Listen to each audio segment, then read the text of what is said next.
It's common knowledge that fighters have an extraordinary pain tolerance, subjecting themselves to daily violent combat, all striving for the same goal: to reach the pinnacle of mixed martial arts. But a few fighters go above and beyond in the pain department, shrugging off injuries that would stop 90% of their peers, and sometimes even go on to win in spite of being at a huge disadvantage.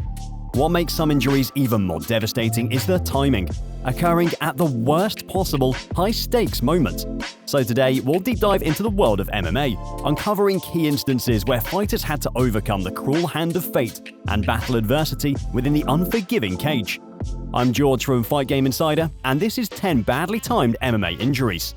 Jon Jones dislocated toe against Chael Sonnen. The youngest champion in UFC history and one of the smartest MMA fighters of all time was only 25 years old when he confronted Chael Sonnen at UFC 159. The match, which took place on April 27, 2013, was anticipated to be a showcase of Jones' skill and Sonnen's tenacity. However, fate had a different plan. While 36-year-old Sonnen, who was a well-respected older fighter, just like Jones was a coach on Season 17 of The Ultimate Fighter, where they had a fierce rivalry several weeks before their fight, Jon Jones was a huge fan favorite, would smash Sonnen just after 4 minutes 32 into the first round with a series of punches and elbows to defend his 5th consecutive light heavyweight championship. Yet this victory did not come easy at all. It's not that simple. As when he lifted his leg to control Sonnen's position, his big toe gruesomely dislocated. The toe, unnaturally bending at almost a 90-degree angle, shocked viewers and sent shivers down spines. Despite incurring one of the worst injuries in MMA history, he withstood the pain and continued the fight like nothing ever happened. Alistair Overeem lip cut against Jairzinho Rozenstruik. In a clash of titans that promised to deliver a spectacular bout, Alistair Overeem and Jairzinho Rozenstruik locked horns, ready to prove their dominance in the heavyweight division. The atmosphere was electric, charged with anticipation for a showdown of heavy hitters. As the rounds ticked by, despite being competitive, Overeem was starting to push ahead. The tension built, setting the stage for a climatic conclusion that would etch their names in MMA history. Little did anyone know, destiny would play out a little differently. In a jaw-dropping twist, with only moments left on the clock, Jairzinho Rozenstruik, down on the scorecards and about to lose his undefeated record, unleashed a last-ditch effort. A thunderous haymaker that found its mark on Alistair Overeem's face. The impact was lightning fast, splitting Overeem's lip wide open in a gruesome spectacle. Blood instantly began to pour from the wound, creating a stark and visceral scene inside the cage. The injury not only marred Overeem's face, but also painted a vivid picture of the brutality inherent in MMA. The ringside physician rushed to assess the damage, and despite Overeem's willingness to continue, the severity of the cut forced the referee to stop the fight just a few seconds before the final bell. Tim Sylvia's snapped elbow against Frank Mir. In the annals of mixed martial arts history, few moments are etched as vividly as the night Tim Sylvia faced Frank Mir. As the fight unfolded, Tim Sylvia, known for his towering presence and striking prowess, found himself entangled in a ground game with submission specialist Frank Mir. In a sudden and shocking turn of events, Mir locked in an armbar, targeting Sylvia's right arm.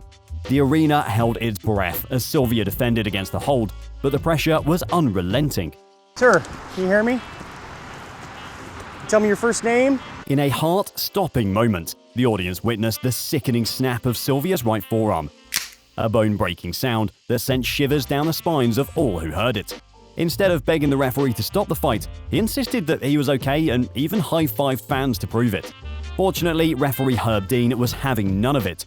A hospital x-ray revealed breaks in 4 different locations. A few weeks later, Sylvia tried his hand at a dating show and casually joked about the injury. Sean O'Malley's limp leg versus Marlon Cheetah Vera. Then rising bantamweight contender Sean O'Malley's hype train got somewhat derailed when he faced Marlon Cheetah Vera in the co-main event of UFC 252 Las Vegas, Nevada. In the heat of their battle, O'Malley, known for his flashy strikes, was caught with a leg kick in which Vera's toe clearly connected to a sweet spot. An excruciating pain surged, rendering his leg limp and unresponsive, an anomaly in the middle of a fierce fight. The bout's momentum shifted instantly. O'Malley, who'd been delivering an impressive performance, was now grappling with the cruel unpredictability of combat sports.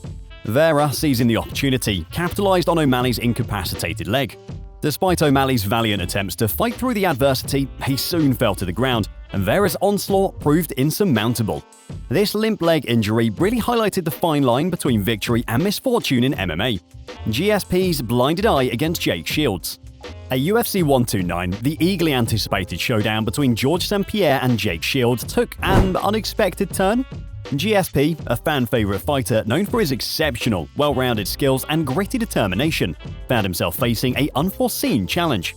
During the opening rounds of the match, a jab from Shields inadvertently found its mark, striking GSP's left eye.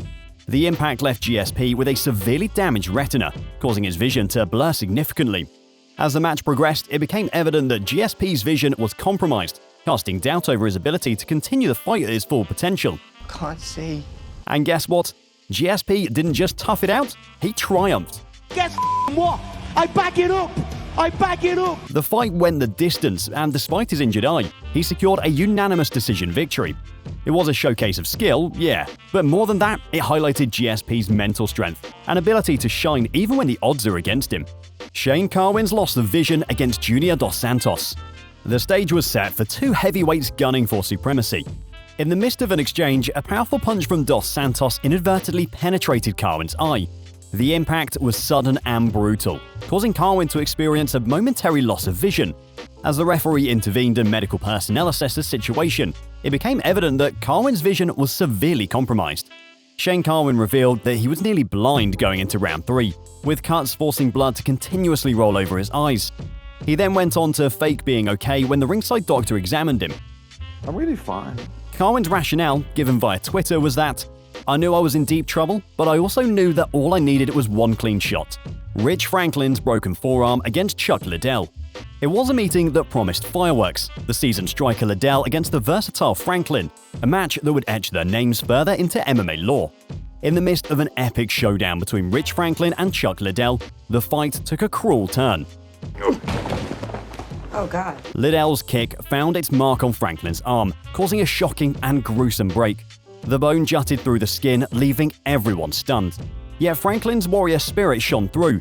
Despite the searing pain and a mangled arm, he fought on. With unmatched determination, he countered Liddell's onslaught with punches and kicks, showcasing the unbreakable resolve that defines MMA fighters.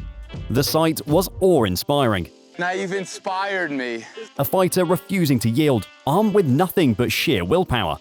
It wasn't just a fight, it was a display of what happens when passion and resilience collide. Ultimately, the fight concluded with Liddell emerging victorious. Yet the real triumph of the night was Franklin's remarkable display of courage. TJ Dillashaw's knee versus Corey Sandhagen. In the midst of a high-stakes clash between TJ Dillashaw and Corey Sandhagen, an unforeseen injury would soon alter the course of their battle. As the fight unfolded, both men showcased their skills with precision and determination.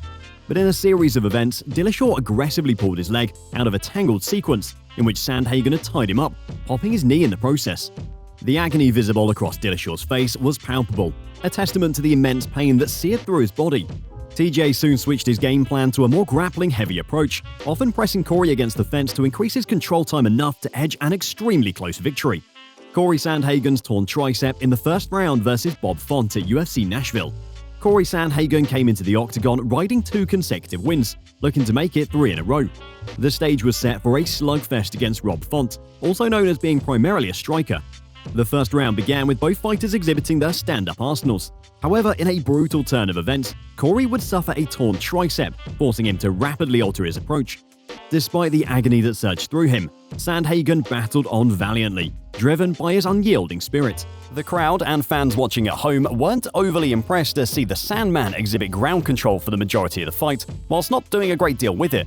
Following the event, Corey would go on to say, "Fully torn tricep in round 1, wasn't able to punch or elbow with that arm without pain and it feeling like shit. Did what I had to do to win that night. Surgery this week, back soon." Tony Ferguson's knee injury, tripping over a cable during a media obligation for UFC 223. In the lead-up to UFC 223, the MMA community was overcome with excitement as Tony Ferguson, a formidable fighter known for his unorthodox style and tenacity, prepared to face Khabib Nurmagomedov for the lightweight championship. However, just days before the scheduled showdown, a bizarre incident occurred that would dramatically alter the course of events. During a routine media obligation, Ferguson tripped over a cable in the production area. While seemingly a minor mishap, the consequences were severe. As he fell, his knee twisted in an unnatural way, resulting in a gruesome and significant injury. The UFC 223 fight that fans had eagerly anticipated was suddenly thrown into disarray. The match was officially cancelled, leaving a sense of disappointment hanging over the event. In his first interview since the news of his withdrawal, he explained, "Thursday, the injury actually happened during my media obligations for the UFC," Ferguson told the host Ariel Helwani. "I was walking to say hi to a Fox crew member and I slipped on one of those big black cords, like in the production studio. But it was dark and it was hard to see. I wasn't wearing my shades, I actually had my prescription sunglasses on. I don't know the severity of it, but UFC PR were with me and saw it happen. Throughout the whole entire day, they were asking me if I was okay, but it happened so fast. It's 1 week out from fight night on Easter weekend. You guys know me. I don't like to pull out. It sucks to pull out. But it's part of the fight game." And that just about wraps it up for today's video. If you enjoyed, please feel free to leave a cheeky like and don't forget to subscribe, turning on that bell icon to be notified each time there's a new upload. Until next time, see ya!